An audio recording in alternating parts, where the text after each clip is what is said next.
Joining us now on AI TV at AI Expo Africa is Lisle Jenneke from Retro Rabbit. Lisle, by the way, a ball of energy. She came in and she was raring to go. Yes. Wonderful to meet you.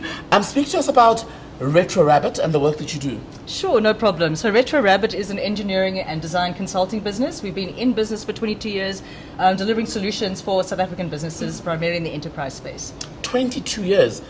How much have you evolved? And what did the space look like 22 years ago, which would have been about 2003 Yes. to where we are now? Right. So, from in terms of the founders, I think, and well, for us, our experience generally as people in technology and engineering and in business is that we constantly see technology evolving. So we've been part of that transformation. In fact, with our clients, we see ourselves as innovation partners to navigate those challenges of adopting new technology, migrating from one technology space to another. So we've been in with cloud migration, with the adoption of mobile apps and things like that. We've been along the journey, and I think what's interesting in terms of being here at the Expo and talking about AI is that we can also have those similar conversations where we're really feeling a lot of openness from businesses to find out more about how they can get the business outcomes they're looking for through this new technology.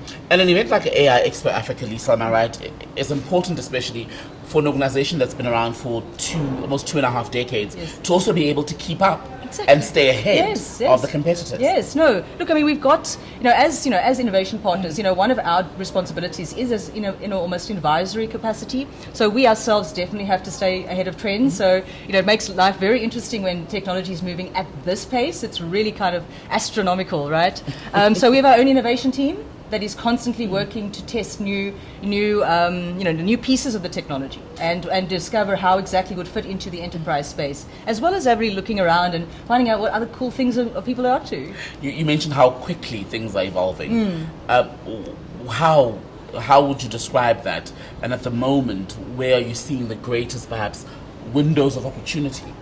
Right, so in terms of where we're seeing it, I mean, it's really across the board. This technology has gone, I mean, I said astronomic, but it's also parabolic, right? It's the rocket that's going to, to space kind of thing. So, there's changes across the board. And I think what's interesting is that AI has the potential to really have so many touch points, not in our daily lives, but also the way we deal with business and how business is conducted, right? Internally as well as, facing the market. So I think I'm seeing innovation in all sorts of places, but primarily in being able to address problems and challenges within organizations that was a bit more difficult to solve before. So problems that have been around for years, potentially decades, we're now seeing that with our technology, with SmartBox, we're able to solve those problems in weeks rather than months or years. So, I mean, that's very exciting. And this expo has a strong African focus. I mean, it's in the name. Yes. As far as that's concerned, have you been able to see anything from other countries on the continent where you go, that's something we could actually bring over here and help our clients in South Africa? Look, I'm very open to having the conversations with people on the continent. I think there's a very important moment for us to say that a lot of the technologies, before, but I think especially now that AI is more of an intelligence system than it is just pure IT, that we need to have conversations about localization quite a lot. I would, I'm very open to having conversations with more African businesses actually. And I'd imagine that you're very inspired, right? When you look at all the creativity, all these big plans that everyone around here, it feels like when you walk through the hall, it literally feels like you're floating on a cloud of just energy. Yes, and I mean, and for good reason. I mean, we have an opportunity, Jenneke, that we can really work now together on innovation together. So innovation generally, from a technology space was kind of, ring fenced around people who had certain specialist skills.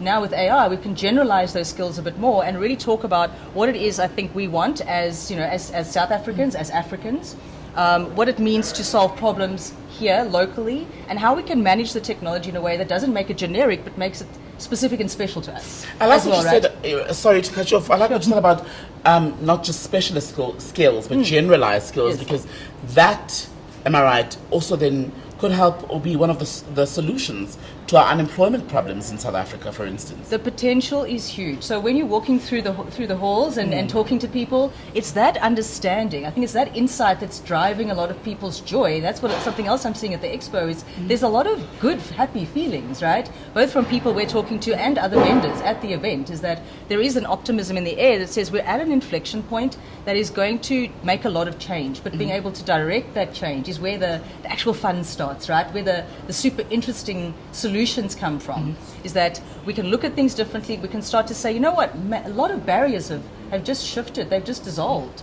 And like I said, with the enterprise clients we're working with, we're able to see such huge transformation in such a short time with our technology and with our tools. That is really actually inspiring those businesses as well to think differently about their teams, their operations, the way their data works, and again, how they're going to work in a market that's also rapidly changing and adapt to it. But Lisle, before you and I say goodbye, when you talk about AI, there are skeptics, there's a level of fear, especially in terms of how much of it the humans can control in the long run. Yes. Will we be able to remain in control? And what of the ethical considerations now that we're storing more and more of people's data and information on these systems? Yes. Look, I'm grateful that people are, I want to say, not necessarily scared, but skeptical, right? We need to be able to evaluate, the purpose of the technology, what it means to us. We need to test it, we need to trial it. I don't think it's healthy to just accept blindly and kind of say, okay, what I've been told is the correct information, because it might not apply to me, right? It might not be meaningful to me.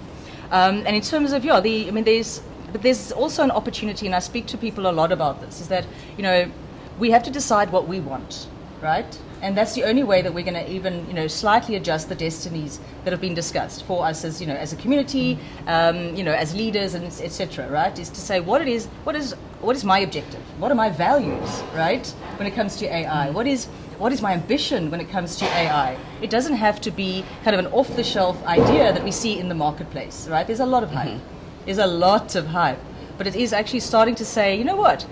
Let me figure out what the future looks like. What version of the future would I like to see? And how do I design for that? And how do I participate in that? And from an ethical point of view, that's where it comes from. I mean, ethics is really a proprietary sport. It's about me, and it's about you, and it's about how we collectively to say we would like our data to be used in this way. How then does the Expo help facilitate some of those important conversations? You said it. It's in the conversations. That's the connective tissue of innovation is people.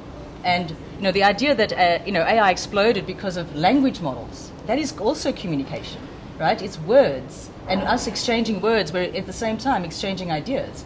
And the more of those conversations we can have with more people, the more those ideas can grow, right? And let's go a little bit viral with the opportunities that are available to us. Maybe you and I are about to go viral. Jenneke, good to talk to you. Retro Rabbit, look them up.